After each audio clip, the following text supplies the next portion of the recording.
우리는 좀 이사야서를 함께 읽어가고 있는데요. 이사야 선지자는 유다 왕 중에 4명의 왕을 모시고 살았던 선지자입니다.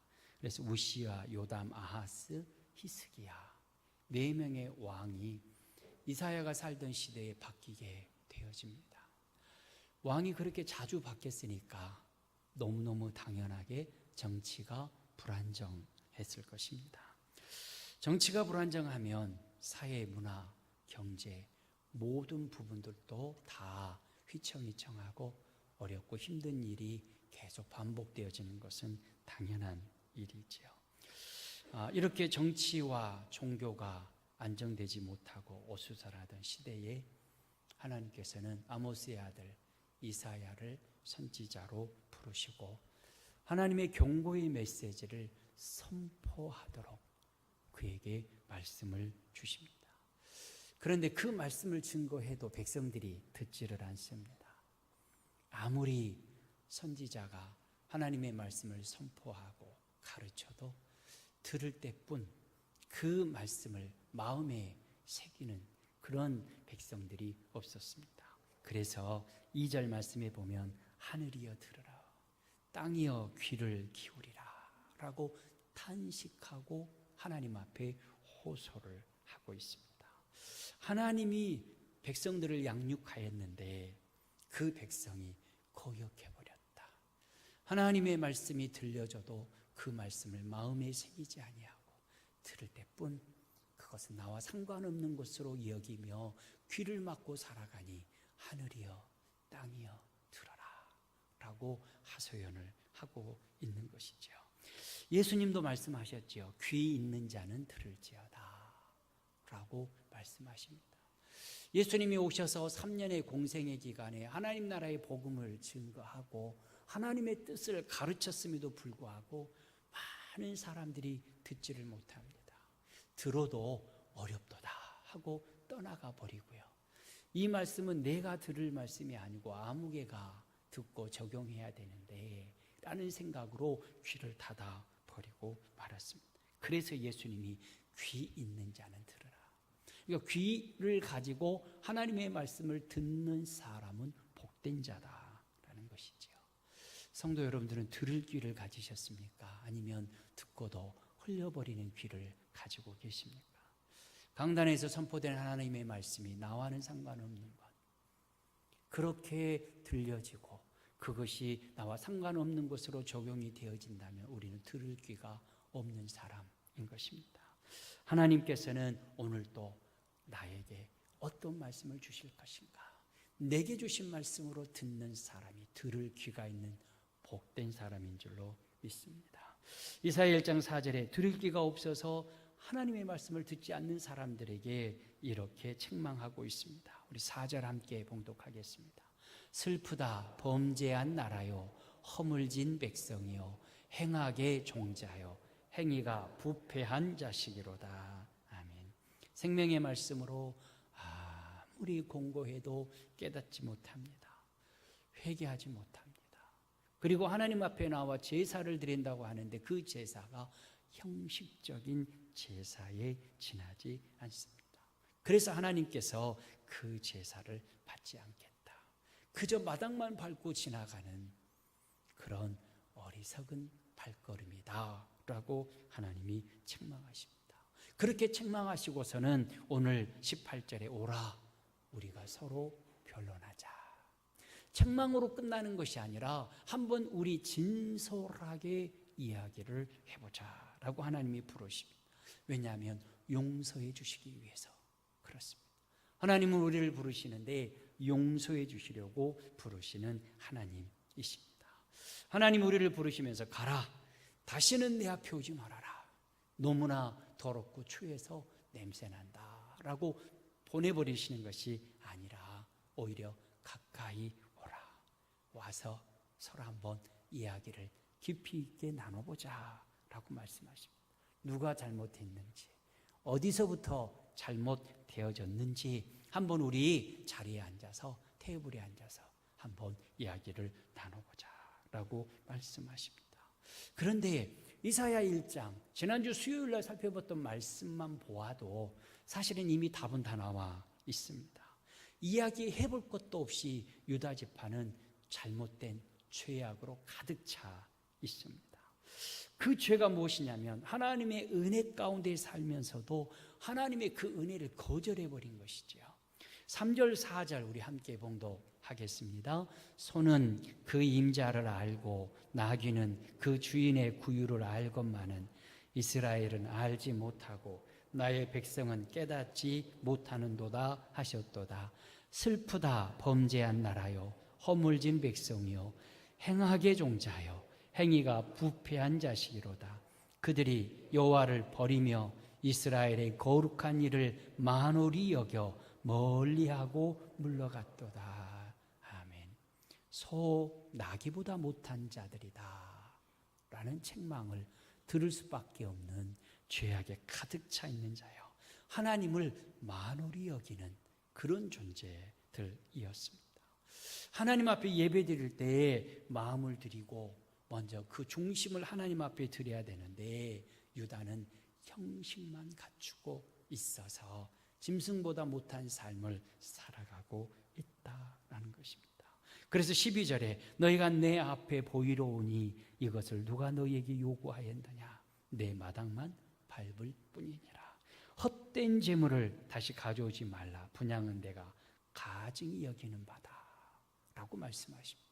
그러니 서로 앉아서 변론해보나 마나 이미 죄악으로 가득 차서 심판받을 수밖에 없는 그와 같은 모습을 보여주고 있는 것입니다.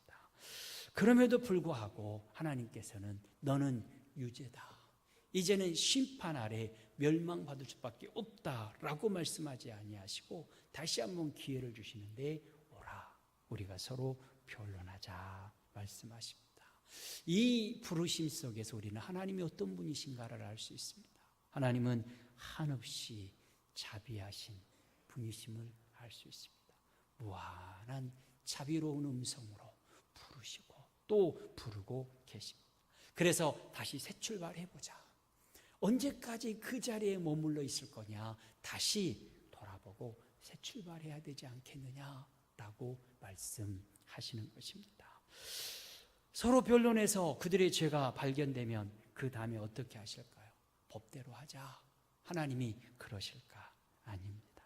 18절 하반절에 너희의 죄가 주홍 같을지라도 진홍같이 붉을지라도 눈같이 양털같이 되게 하겠다라고 말씀하십니다. 너무나 파격적인 판결 아닙니까? 죄가 있으면 네가 책임져. 네가 책임지고 네가 사과하고 네가 묶음 매듭 네가 풀어야지 라고 말하는 것이 사람들의 모습들입니다. 그런데 하나님은 그렇지 않습니다. 내가 친히 네 죄를 씻어주겠다 라고 말씀하시는 분이 하나님이십니다. 그래서 눈과 같이 하얗게 양털같이 희게 해주시겠다 라고 하나님 말씀하십니다. 이것이 복음입니다. 네 문제 네가 해결해, 이게 아니고 내게만 오면 내가 해결해 주마. 내가 깨끗하게 씻어주고 다시 회복시켜 주마 라고 말씀하시면서 저와 여러분들을 부르시는 분이 바로 우리 하나님이십니다. 호세아서에서도 하나님 우리를 부르십니다. 14장 1절과 2절 이렇게 부르십니다. 함께 하십니다. 이스라엘아 네 하나님 여호와께로 돌아오라. 네가 불의함으로 말미암아 엎드려 쳤느니라. 너는 말씀을 가지고 여호와께로 돌아와서 아뢰기를 모든 불의를 제거하시고 선한 바를 받으소서. 우리가 수송아지를 대신하여 입술의 열매를 주께 드리리이다. 아멘. 여호와께로 돌아오라 라고 부르니까 이제 수송아지 번제가 아니라 입술의 열매를 하나님 앞에 드리겠습니다. 마음 중심으로부터 내 언어가, 내 삶이 하나님 앞에 드려지도록 하겠습니다. 요엘서 2장 12절 13절도 역시 같은 말씀으로 돌아오라 라고 부르십니다. 함께 읽습니다. 여호와의 말씀에 너희는 이제라도 금식하고 울며 애통하고 마음을 다하여 내게로 돌아오라 하셨나니 너희는 옷을 찢지 말고 마음을 찢고 너희 하나님 여호와께로 돌아올지어다. 그는 은혜로우시며 자비로우시며 노하기를 더디하시며 인애가 크시사 뜻을 돌이켜 재앙을 내리지 아니하시나니. 아멘. 네가 죄를 지었으니까 그 죄값을 네가 치러라. 율법의 가르침입니다. 그런데 죄는 인간인 우리가 지었는데 그 대가는 내가 치러주겠다. 그 대가는 하나님이 치러주실 것이니 너는 하나님께로 나오라. 이것이 복음인 것입니다. 그래서 우리는 유다 백성들처럼 우리의 삶은 죄로 말미암아서 무서운 형벌을 받을 수밖에 없는 존재입니다. 우리는 하나님 앞에서 구원받고 날마다 예수 그리스도 안에서 성화의 삶을 살아가면서 예수님을 닮아가야 되는데, 그런데 우리의 삶을 뒤돌아보면 어떻습니까? 신약교회에 입학하니까 성도가 되라 라는 그러한 가르침이 있었습니다. 전도사가 되기 전에 성도가 되고 목사가 되기 전에 성도가 되고, 그러면서 제 목회 생활 뒤돌아보고 신앙생활 뒤돌아보니까 10년 전이나 20년 전이나 제 믿음의 크기와 삶의 모습이 별로 달라진 것 같아 보이지 않습니다. 여러분들은 어떠십니까?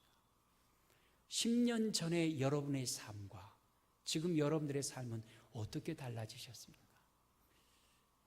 성령 안에서 성화의 삶을 살아가고 날마다 예수 그리스도를 닮아가는, 그래서 영화롭게 되어갈 준비하시면서 작년 다르고 올해 다르고 재작년 다르고 올해 다르십니까?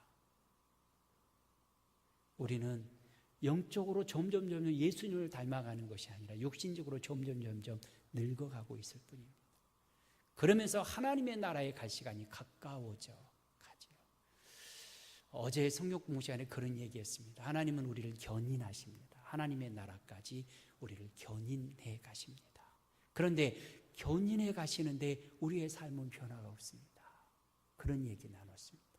그러면서 제가 예를 들기를, 공업사에 자동차가 사고가 나서 자동차를 그 견인하여 공업사로 가져갈 때 공업사에 가까워지면 가까워질수록 자동차가 고쳐지는 것이 아니라 공업사에 들어가서 그곳에서 차량 고치는 기술자들이 고칠 때에 온전히 차가 제 모양으로 고쳐지는 것처럼 우리가 천국에 들어갈 때 그때야 비로소 영화롭게 되어지고 그때야 비로소 흰 옷 입고 하나님 앞에 찬양할 수 있는 존재로 변화되어지는 것입니다. 신앙생활 오래 했다고 해서 변화되어지는 것은 아닙니다. 이런 얘기를 나눴습니다. 안타까운 이야기지만 현실이다라는 것입니다. 로마서에서 우리에게 예수 그리스도를 믿는 믿음으로만 구원 얻는다라고 가르쳐줍니다. 그리고 구원받은 성도들을 향하여서 야고보서에서 행함으로 보이라라고 명령하시죠. 그런데 야고보에서 네 행함을 보이라, 행함이 없으면 지푸라기와 같다라고 가르쳐주는 바로 그와 같은, 그래서 지푸라기 서신이라고도 불려졌지만 그렇게 행함이 없으면 죽은 믿음이라고 가르쳐주는 그 야고보서 읽어가면서도 내 삶은 변화가 없더라라는 것입니다. 그게 저와 여러분들의 한계이기도 하지요. 그런데 낙심하지 말 것은 하나님은 그와 같은 저와 여러분들을 구원하시기를 원하셨다는 것입니다. 다시 한번 구약을 살펴보면 이스라엘 백성들이 광야에 있었습니다. 그리고 가나안을 정복하고 그 땅을 차지했습니다. 사울 시대의 일부를 차지하고 있다가 다윗 시대에 하나님이 약속하신 모든 가나안 땅을 다 차지하고 하나님 앞에 영광 올려드렸습니다. 그리고 나면 그들이 더 예수님, 하나님처럼 하나님 앞에 합당한 모습으로 살아가야 되는데 웬걸 오히려 더 퇴보해버리고 말더라. 이런 말씀들을 읽으면서 제가 여러분들 위로받으라는 말씀이 아니고요. 아이고, 이스라엘도 그랬네. 내 삶이 변화되지 않는 것도 어쩔 수 없어. 내 육신이 약하여 그런 것이니까 이렇게 살다가 천국 가면 되지. 이러라고 주신 말씀이 아닙니다. 그리스도 안에서 끊임없이 나 자신을 쳐서 복종시키며 하나님의 뜻을 이루기 위해서 힘쓰고 애쓰며 살아가야 하지만 그런 가운데 때때로 내 자신의 연약함, 내 자신에게 여전히 남아있는 죄성으로 인하여 낙심되어져서 절망하지 마시라고. 바로 그렇게 내가 죄 가운데 있고 더 연약하기에 예수 그리스도의 보혈의 능력이 더 필요한 것이다 라는 것입니다. 그것이 복음입니다. 너는 죄를 지었는데 그냥 내게로 와. 그 죄 가지고 내게 오면 내가 씻어주고 내 아들의 피로 덮어줄게. 걱정하지 말고 내게 나오기만 하면 돼. 바로 그것이 구약에서부터 신약에 이르기까지 계속해서 우리 하나님께서 저와 여러분들에게 주시는 메시지라는 것입니다. 하나님께서는 우리의 죄를 벌하지 아니하시고 하나밖에 없는 독생자 예수 그리스도를 십자가에 못 박아 죽게 하시고 그 보혈의 능력으로 우리를 씻어주시는 은혜가 크다. 그래서 우리는 우리를 용서해 주시려고 부르시는 하나님 앞에 아멘하고 그 하나님 앞에 감사함으로 나오기만 하면 된다라는 것입니다.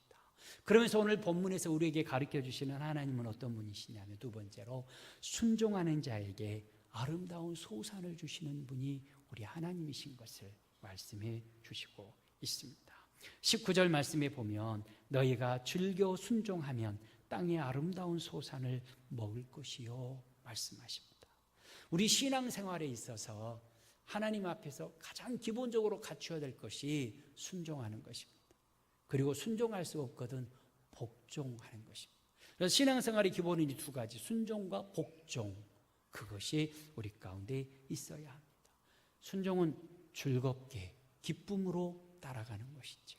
복종은 마음에 들지 않지만 하나님의 말씀이시니 제가 따르겠습니다. 이게 복종입니다. 하나님의 뜻이기 때문에 억지로라도 따라가는 것이 복종하는 마음이라는 것이죠. 군인들이 그렇습니다. 나라의 부름을 받은 군인들이 자기 마음에 좋든지 자기 마음에 싫든지 무조건 상관의 명령에 복종해야 합니다. 특별히 전쟁 중에 상관이 명령했는데 불복종하면 바로 총살감이 되어집니다. 그래서 억지로라도 복종해야 하는 것이 군인들이지요. 우리의 신앙생활에서도 순종하든지 아니면 복종하든지 둘 중에 하나를 해야 합니다. 그런데 즐겁게 순종하는 자는 아름다운 소산을 먹게 된다라고 말씀하여 주십니다. 이에 관하여서 신명기 28장에서 그것을 분명하게 가르쳐 주고 있지요. 신명기 28장 2절부터 6절 말씀 길지만 함께 봉독하겠습니다. 내가 내 하나님 여호와의 말씀에 청종하면 이 모든 복이 내게 임하며 내게 이르리니 성읍에서도 복을 받고 들에서도 복을 받을 것이며 내 몸의 자녀와 내 토지의 소산과 내 짐승의 새끼와 소와 양의 새끼가 복을 받을 것이며 내 광주리와 떡 반죽 그릇이 복을 받을 것이며 내가 들어와도 복을 받고 나가도 복을 받을 것이니라. 아멘. 여호와의 말씀에 청종하면, 듣고 순종하며 나아가면 이렇게 들어와도 복을 받고 나가도 복을 받고 성읍에서도 복을 받고 들에서도 복을 받고 어디에 있든지 복을 받게 될 것을 말씀하십니다. 이렇게 하나님께서는 순종하기를 기다리시고 복을 주시는데 언제까지 하나님이 기다려주시느냐? 항상 기다려주시지 않으신다는 것입니다. 기다려도 순종하지 않고 기다려도 복종하지 않으시면 징계하시는 분이 하나님이십니다. 그래서 거절하고 배반하는 자는 칼에 삼키우게 된다라고 20절이 말씀합니다. 우리 본문 20절 함께 봉독합니다. 너희가 거절하여 배반하면 삼켜지리라. 여호와의 입의 말씀이니라. 아멘. 그러니 우리는 하나님의 말씀을 절대로 거절해서는 안 됩니다. 하나님께로 돌아온 자는 죄 용서함을 받고 하나님 앞에서 복을 누리지만 거절하는 자는 칼에 삼켜진다. 칼에 삼켜진다고 하는 말은 대적들에게, 적군에게 정복당한다는 말씀이죠. 적군에게 살해당하고 유린당하게 될 것을 가르쳐주는 것이 칼에 삼켜진다는 말씀인 것입니다. 그래서 선지자들은요, 한결같이 이렇게 고백했습니다. 하나님, 말씀하옵소서, 종이 듣겠나이다. 그래서 자기가 위험하게 되어지고 자기가 죽음에 처해질 수 있는 말씀이라 할지라도 하나님 말씀하시면 예, 제가 종이 듣겠습니다 고백하고 그 말씀 가지고 왕 앞에서도 담대하게, 모든 사람들 앞에서 담대하게 하나님의 말씀을 선포했던 것입니다. 오늘날에도 믿음의 성도들은 왜? 라고 묻지 아니하고 하나님 말씀하시면 예, 아멘 하고 순종하며 따라갑니다. 아무 의심 없이 순종하며 복종하는 것입니다. 그래서 기도하라 그러면 기도하고, 전도하라 그러면 전도하고, 봉사해야 될 일 있으면 기쁨으로 봉사하며 무조건 하나님 앞에서 믿음으로 순종하면서 살아가는 모습이 믿음 있는 성도의 모습인 것입니다. 그러나 만약 사상것건 의문을 가지고 왜 그래야 됩니까? 왜요? 라고 말하며 불순종하게 되어진다면 그 사람의 신앙은 잘못된 신앙인 것입니다. 왜냐하면 순종은 신앙의 척도이기 때문에 그렇습니다. 하나님의 말씀에 순종하는 자는 믿음의 사람이고 불순종하는 자는 믿음이 없는 사람이기 때문에 그렇습니다.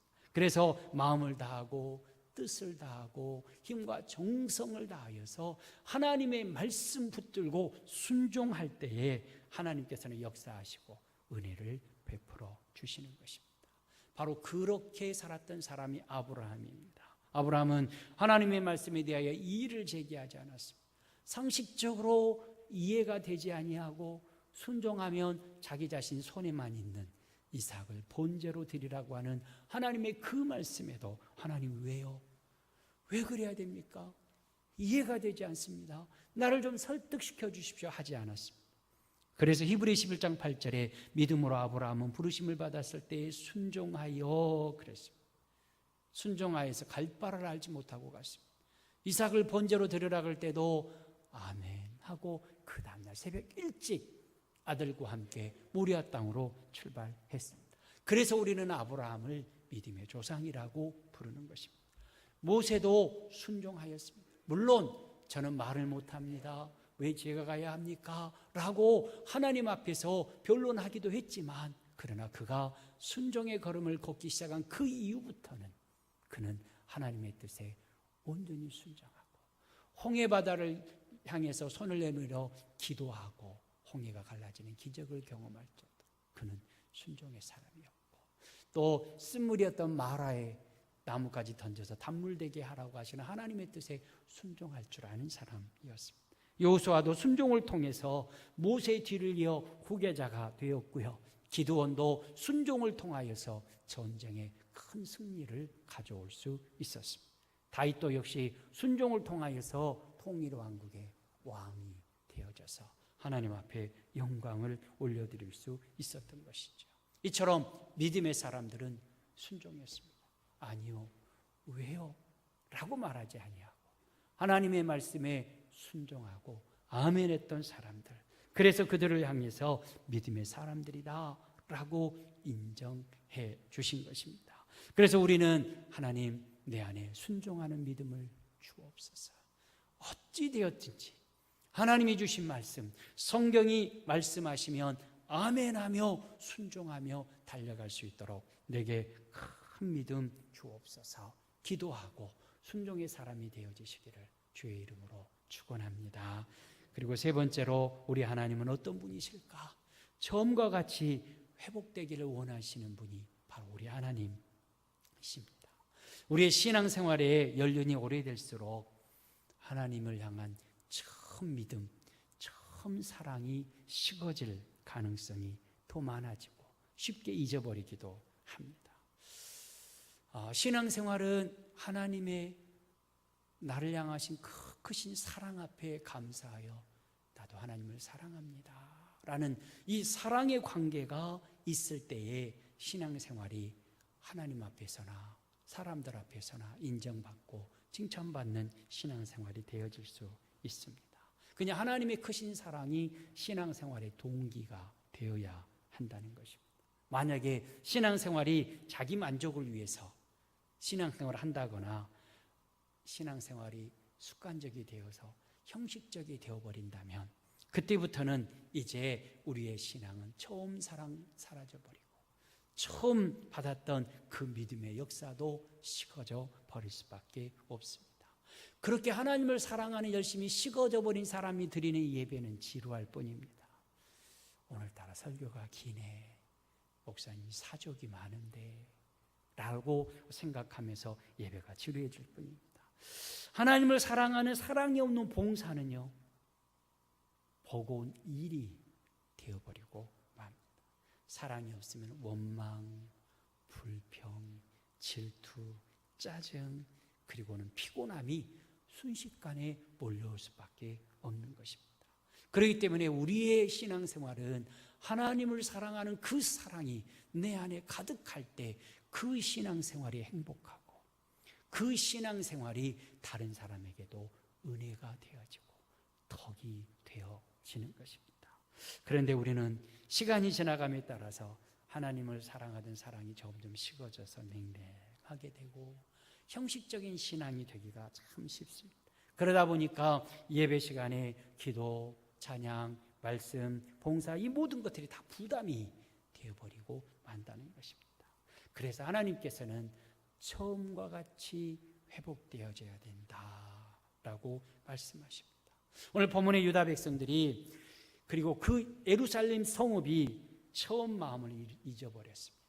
그리고는 악해져 버리고 말았습니다. 21절 우리 함께 봉독하겠습니다.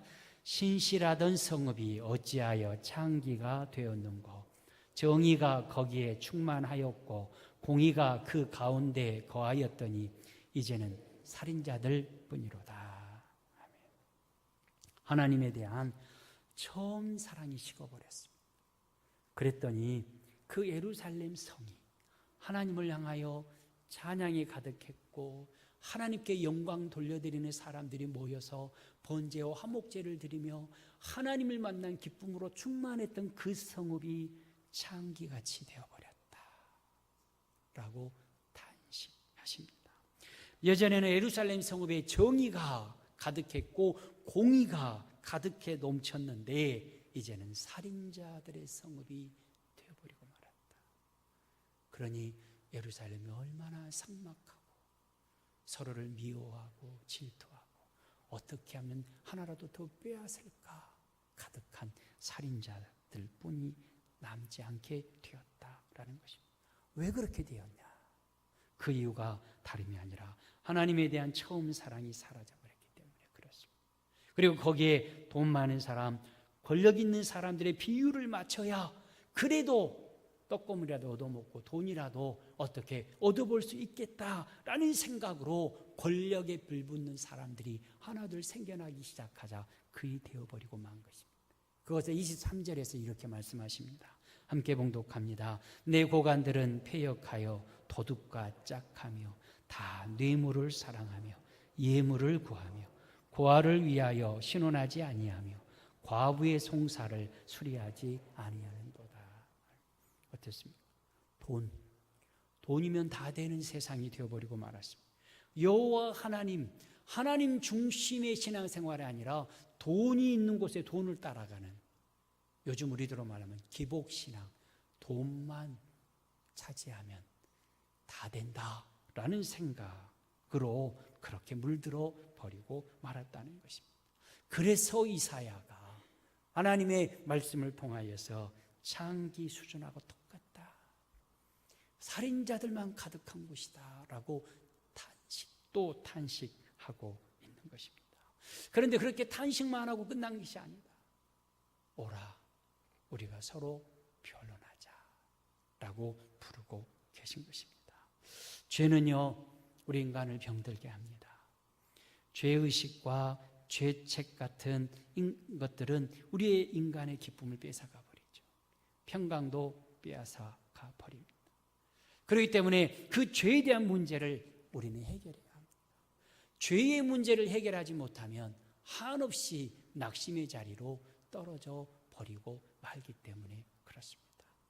예화집에 이런 글을 읽어보았습니다. 어떤 자매가 26살 먹었는데 엄마가 너무너무 건강이 약해서 마지막 엄마 곁에 이 병수발을 위해서 직장을 그만두고 엄마 곁에 있었습니다. 정성껏 엄마를 잘 돌봐드렸는데 한편으로는 내가 엄마 때문에 직장도 그만두고 이렇게 좋은 날 엄마 곁에만 있으니 참으로 답답하다. 차라리 엄마가 빨리 돌아가시면 좋겠다라는 마음이 그 속에도 있었다고 합니다. 그러던 어느 날 엄마에게 밀감, 귤 하나 까서 입에 내드리고 밖에 다녀왔더니 돌아가시고 말았습니다. 그래서 이 딸이 엄마에게 밀감을 들여서 죽게 만들었다라는 죄책감을 가지게 되었습니다. 그런데 그 속 깊은 곳에는 그것이 아니라 엄마가 차라리 돌아가시면 좋겠다라는 마음이 내가 품고 있었구나. 그것 때문에, 죄책감 때문에 우울증에 빠져버리고 말았다라는 글입니다. 물론 그 위에 신앙으로 회복하지만 그렇습니다. 이 죄책감은요, 우리 모두를 한없이 늪으로, 우울증으로 떨어뜨리고 빠뜨려 버릴 수 있는 것이 죄책감이에요. 그래서 그 죄 문제를 해결해야 되는데 그 죄의 문제를 사람의 힘으로는 불가능하다. 해결할 수가 없다. 그것을 해결할 수 있는 분은 여호와 하나님이시다라는 것입니다. 그래서 하나님 앞에 나아가서 회개해야, 그래야 주홍 같고 진홍 같은 죄악도 회개하는 자에게 하나님께서 깨끗하게 하시고 회복시켜 주신다라는 것입니다.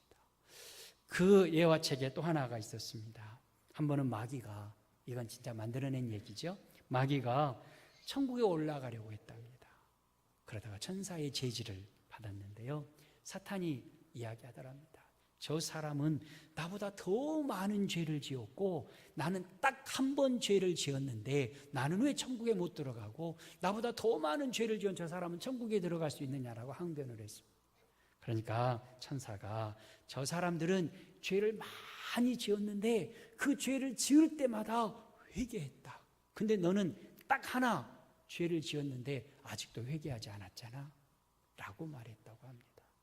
그렇죠. 사탄은 딱 한 번 죄를 지었습니다. 처음에 하나님처럼 되려고 하늘의 뭇별 위에 올라가서 가장 하나님과 비길이라 라고 여겼던 그것, 죄가 있습니다. 그러나 사탄은 회개할 줄 모릅니다. 그런데 저와 여러분들은 수많은 죄를 지고 하루에도 몇 번씩 연약하여 죄를 품고 죄를 말하고 죄를 먹고 살아가지만 예수 그리스도의 보혈의 능력을 의지하고 하나님 앞에 다시 애통하는 마음으로 일어서기 때문에 우리는 죄 용서함을 받고 오늘 본문의 말씀처럼 처음과 같이 회복할 수 있다라는 것입니다. 26절, 27절 회복에 관한 말씀 함께 읽어보겠습니다. 시작. 내가 내 재판관들을 처음과 같이 내 모사들을 본래와 같이 회복할 것이라. 그리한 후에야 내가 의의 성읍이라 신실한 고울이라 불리리라 하셨나니 시온은 정의로 구속함을 받고 그 돌아온 자들은 공의로 구속함을 받으리라. 아멘. 처음과 같이 본래와 같이 회복하는 것은 오라 우리가 한번 변론해 보자. 네 죄가 주홍 같고 진홍 같을지라도 흰눈같이 양털같이 될 것이다 라고 말씀하시면서 회개의 기회를 주고 회개하고 돌아오자 처음과 같이 본래와 같이 회복시켜 주신다 말씀하십니다. 그러니 우리는 돌아서야 합니다. 하나님께로 돌아서야 합니다. 세상을 사랑하던 죄악에서 돌아서서 십자가를 붙들고 하나님 아버지의 말씀 붙들고 예수 그리스도를 사랑하는 그 삶으로 우리가 돌아와야 된다. 그저 마당만 밟고 지나다니는 종교적인 행위가 아니라 돌아와서 처음 예수님을 만나서 십자가 앞에서 눈물 짓던 그 첫사랑의 회복이 우리 가운데 있어야 된다라는 것입니다. 오늘은 이사야 1장을 통해서 하나님이 어떤 분이신가에 대해서 함께 말씀을 나눴습니다. 하나님은 우리를 부르시되 오라고 부르시되 용서해 주시기 위해서 부르시는 분이신 것을 우리는 살펴보았습니다. 그리고 하나님 앞에 돌아와서 순종하는 자에게 아름다운 소산을 주시는 분, 신명기 28장에서 약속한 복을 풍성하게 더하여 주시는 분이신 것을 살펴보았습니다. 그러면서 우리가 처음과 같이 회복되어지고 본래와 같이 하나님을 사랑하는 그 뜨거운 사랑 가운데 계속해서 거하기를 원하시는 분이 하나님이신 것을 배웠습니다. 이를 위해서 예수님 이 땅에 보내주셨습니다. 이를 위하여서 하나님은 아들을 십자가에 못 박으셨습니다. 그러니 이제는 우리가 오라, 우리가 서로 변론하자 하시는 하나님 앞에, 그 십자가 앞에 나아가서 내 죄와 연약함과 부족함 다 내려놓고 십자가에 피 흘리신 그 사랑 앞에 온전히 거하면서 하나님의 뜻을 이루어 드리기 위해서 처음 사랑, 본래의 모습을 회복하기에 힘쓰는 저와 여러분들 다 되어지시기를 우리 주의 이름으로 축원합니다. 하나님 아버지, 오라 우리가 서로 변론하자 하시는 하나님의 그 음성을 들을 수 있도록 은혜 베풀어 주신 것 감사합니다.